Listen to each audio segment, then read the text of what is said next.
When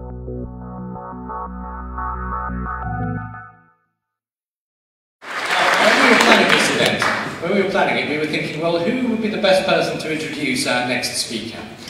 Because that's always a key part, to give him a nice welcome. And we did think of asking Nick Clegg, because he did a favour for us, so it seemed only fair to give him a moment in the limelight while he still can. But sadly, Nick couldn't be here today.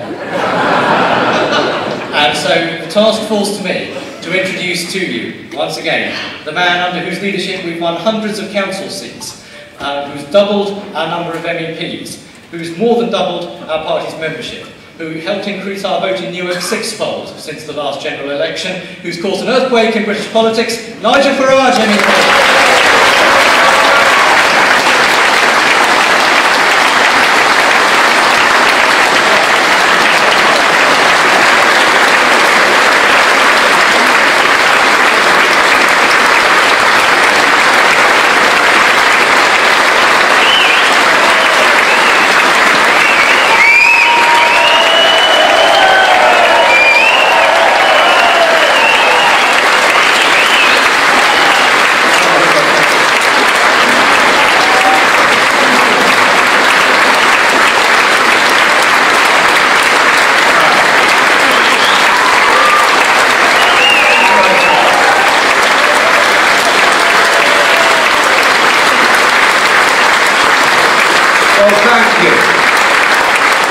Thank you. You know, that's exactly the kind of welcome I'm expecting the UKIP 24 MEPs to get in Strasbourg next month.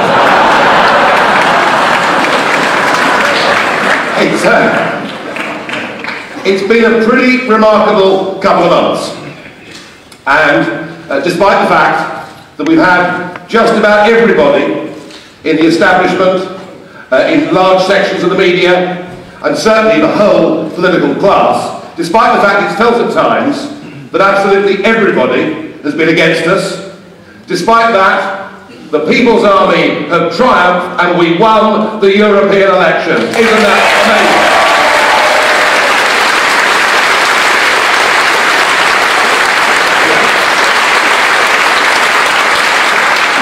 I said we caused an earthquake in British politics, and I think we have. And we've got them all absolutely terrified. And what an amazing achievement here in the southeast of England, in what has always been regarded as the Tories' own backyard. We in UKIP topped the poll and have now got 4 of us elected to the European Parliament. An amazing achievement.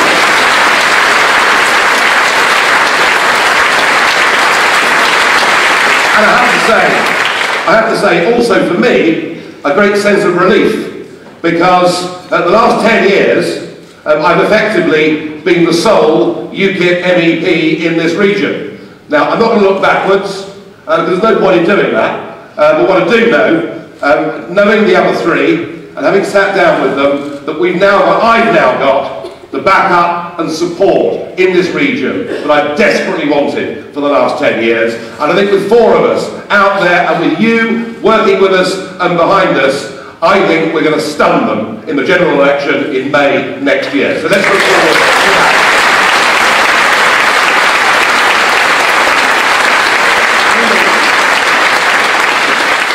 When we topped the poll in those European elections, the response and the reaction from Westminster was very predictable. They gather round themselves the comfort blanket of saying, don't worry, it's only a protest vote. And it's funny, isn't it, because they said that at the last European elections in 2009, when we came second across the country. They said it's just a protest vote. And then last year, in the English county elections, when we got a quarter of the vote, they said, don't worry, it's just a protest vote. And then in the European elections this year, we topped the poll across the United Kingdom, and they say, don't worry, it's just a protest vote, it's going to melt away, it's going to disappear, until 10 days later, despite the Conservatives mounting their biggest ever by-election campaign in history, UKIP comes in with 26% of the vote, with Roger Helmer, our candidate in Newark, and they still think it's just a protest vote. Well, my message to Westminster is, You can think it's a protest vote if you want to, but I'm now convinced that it's going to be a permanent protest vote. It's staying with UKIP.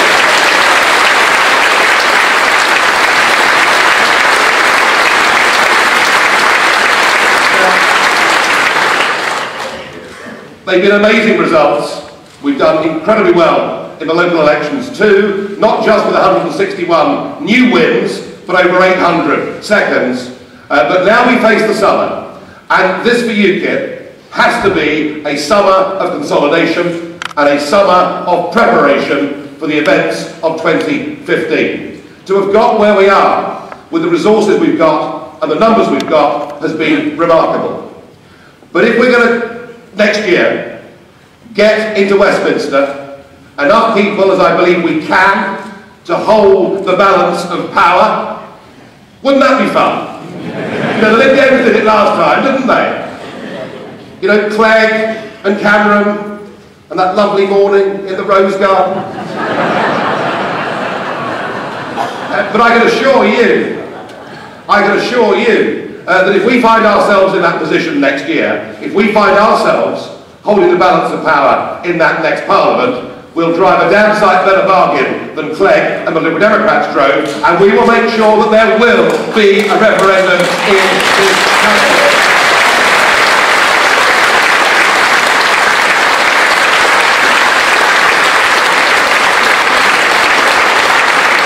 But to get there, we have to be bigger and better than we are at the moment.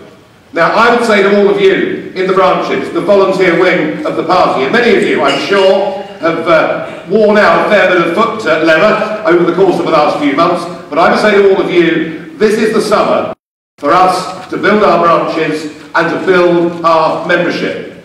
Now, almost every day, when I'm out, travelling around the country, people say to me, we voted for you, we're going to vote for you next year, how do we now join the party? There are people out there that want to join this party, and what we've got to do is to go out and engage with them.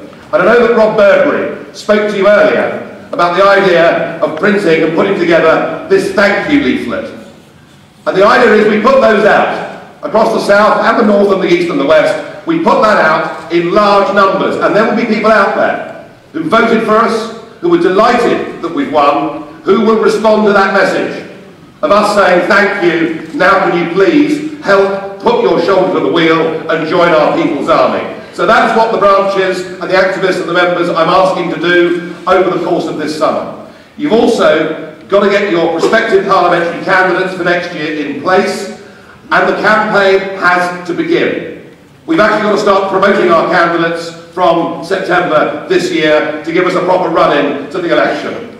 And the other thing that the branches have got to think about, and I think it's beholden actually on the four of us as MEPs and Chris Adams and the others that work with us, the other thing we've got to do is we've actually got to start raising money at branch level to fight effective election campaigns next year. And sometimes members of UKIP, branch officers of UKIP are slightly daunted by the prospect of raising money, but actually it isn't very hard.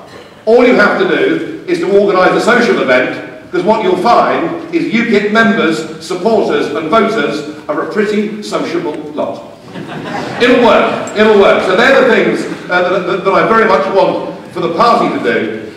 And at a national level, I think there's no doubt that this is the most important summer that UKIP has ever had. We have a huge amount to do to up our game to get ourselves ready to be effective next year.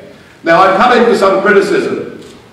Well, I've come for lots of criticism, actually. For all sorts of things, most of which aren't even true, but never mind.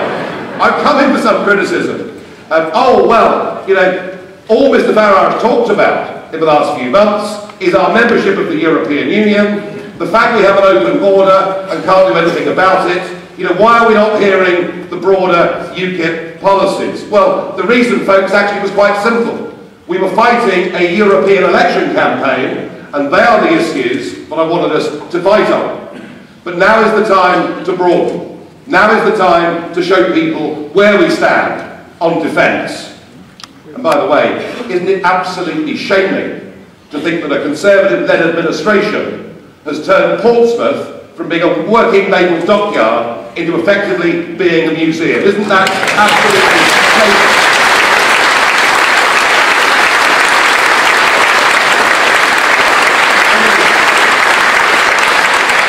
And we have to get our tax policy right and clear in that manifesto and make sure that every voter in Britain understands that UKIP believes that nobody who is earning minimum wage should be paying income tax. We've got to give people real incentives to get off benefit and to get out into the world of work. That's what it is.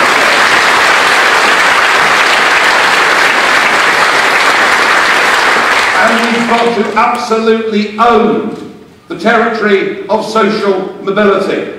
You know, the 7% of people in this country, I was one of them, the 7% of people in this country whose parents are wealthy enough to send them to the private schools now have an advantage in business, in sport, in politics, in media, in the civil service. They now have a bigger advantage than they've had at any point for the last 100 years. And whilst that's their good fortune, actually what is happening is every year, tens of thousands of our youngsters are not being given the educational opportunity that their IQ demands. And we must make sure that we are the party that campaigns to make sure that bright kids from poor backgrounds get the opportunity of selective education and the chance to reach their best in life.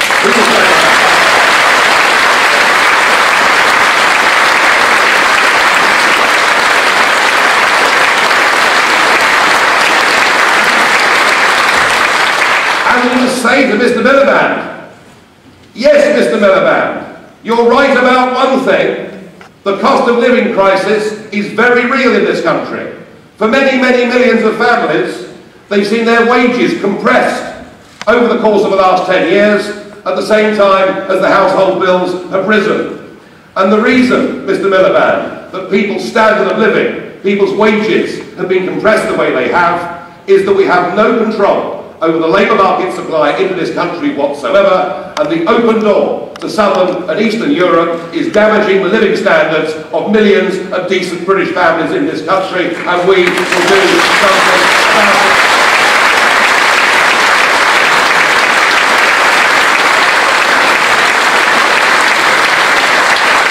And while we're at it, Mr. Miliband, weren't you the Energy Secretary who put into place the Climate Change Act? And weren't you, with your friends Cameron and Clegg, also hell-bent on building what I think are absolutely ugly, disgusting wind turbines all over our country?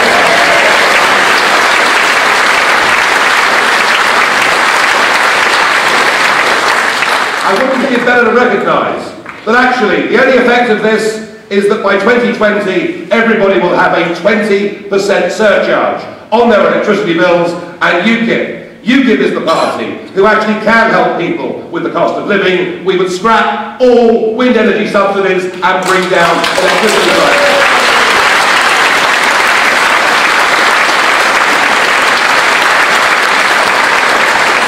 Anyway, that's a taste of the kind of things the UKIP manifesto is going to need to say, because the public understand where we are on Europe and immigration. They need to understand where we stand on everything else. And we will make all of this clear by publishing our outline manifesto, and we'll do it at our party conference in Doncaster, which just happens to be Ed Miliband's constituency. And we will outline, we will put out our outline manifesto at the autumn conference. And the other thing that I have to deal with is the constant, and Roger mentioned it a moment ago, but the constant accusation that UKIP is a one-man band, that it's just Nigel Farage and there isn't anybody else. Now, I personally can't understand how we've got to this point, you know, being the shy, retiring sort of person that I am. But clearly it's a bit of a problem. But what those of you in the party understand, even if the media don't understand it yet, or the British public don't fully understand it yet, is we have a wealth of new talent in this party. We really do. And I have to say, Diane, I haven't spoken to you yet today, but for you to be on live television for 3 hours the other night, on that remarkable programme, and wasn't she superb?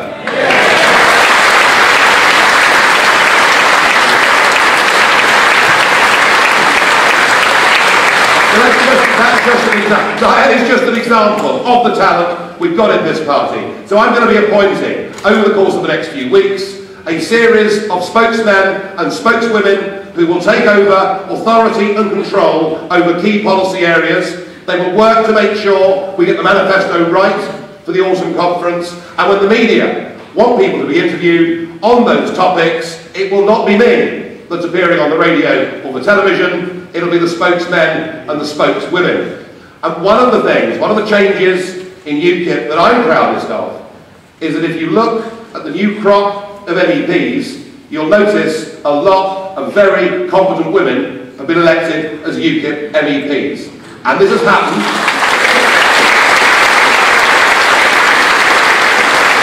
This has happened, and I'm really proud of this. This has happened without us using all-female shortlists. This has happened without us using positive discrimination, which I believe to be demeaning. This has happened on merit, and it will be a new look UKIP, and the better for that.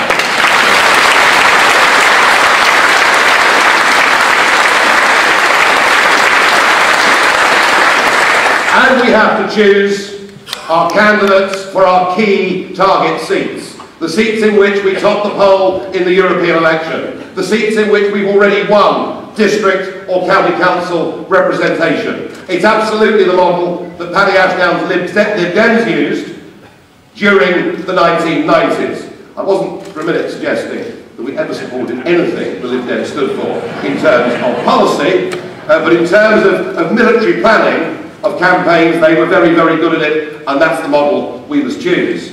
Not that it's done them much good now. And to see them come sixth in the Newark by-election, given that...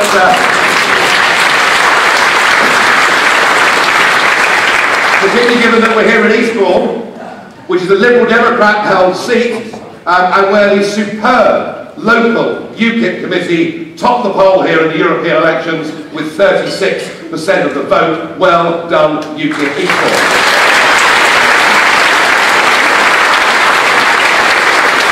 So we've got to choose our target seats, and we've got to get to work in a big way to make sure that we do hold that balance of power in Westminster next year.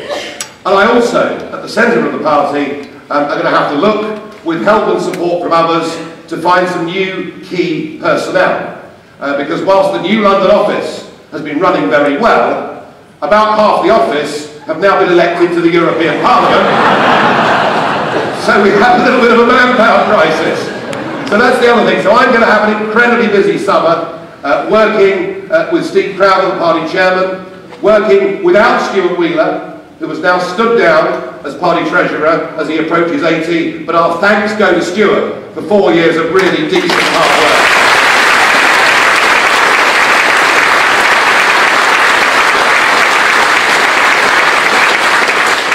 So I have to work with a new team to find the new people.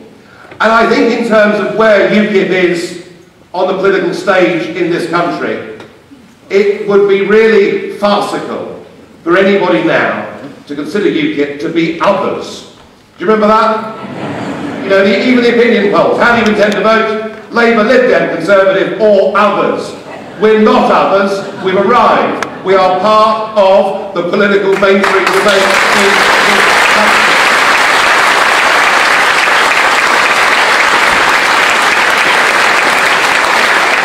And we need to be treated as such. You know, every year, twice a year, there are new working peers that are created and put into the House of Lords. And the Conservatives have a quota, and Labour have a quota, and the Lib Dems have a quota, and I'm sure it's just a coincidence. You know what's coming, don't you? It won't be libelous, I'm sure. Just very close. It's no coincidence, is it, that most of those that get sent to the House of Lords appear to be quite big party donors. And there have been hundreds of them appointed over the last few years. As part of that coalition agreement, signed up to on that beautiful day in the garden of number 10, one of the things the coalition said is that they wanted the House of Lords to be reflective of the way people voted in this country. We have now won a national election. We've shown that we can get over a quarter of the vote in by-elections, regardless whether they're Conservative held, or Labour held, or Lib Dem held. And starting this morning with Lord Pearson on the Today programme, we are now going to absolutely insist that we're given a sensible, fair quota of working peers to operate for UKIP in the House of Lords.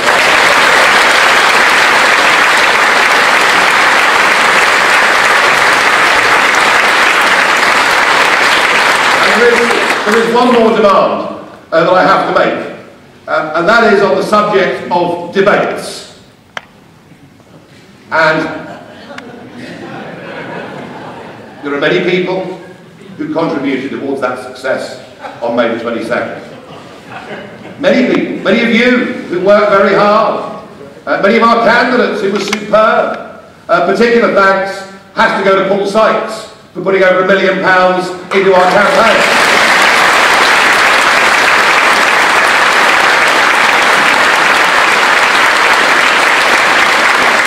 But the man that really made the election campaign for me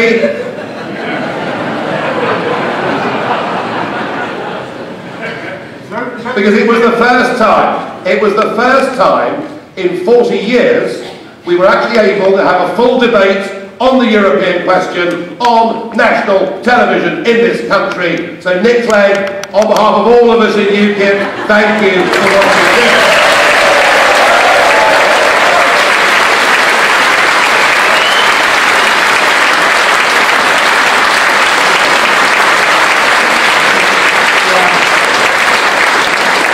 I thought you'd like that.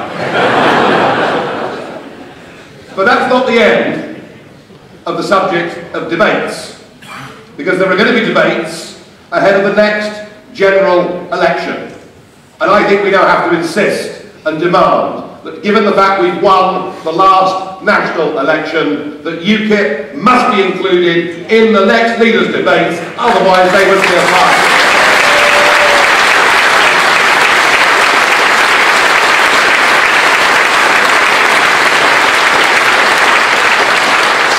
I am not for one moment pretending, despite all the amazing electoral progress and success that we've made in the course of the last couple of years, I am not pretending for one moment that what we're now taking on is going to be easy. It isn't.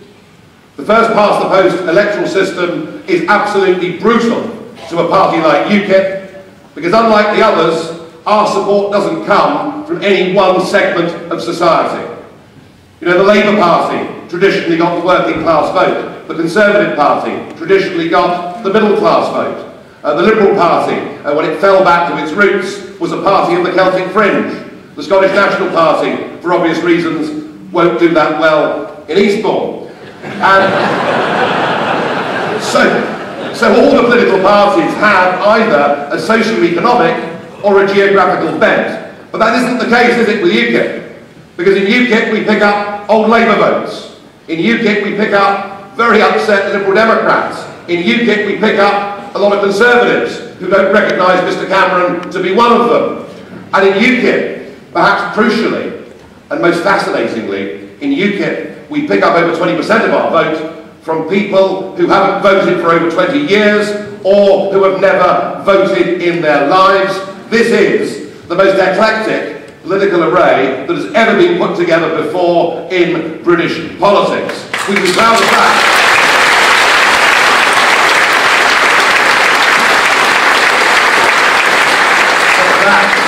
But that doesn't make it any easier under the first past the post system to break through. It is not going to be easy. But I hope this afternoon I've outlined to you what I'm going to try and do nationally with the party, what you can do locally with the party to make this happen. And I think this earthquake that started on May the 22nd, that rumbled through Newark and will rumble on over the next few months in district council and county council, and who knows if there are more parliamentary by-elections.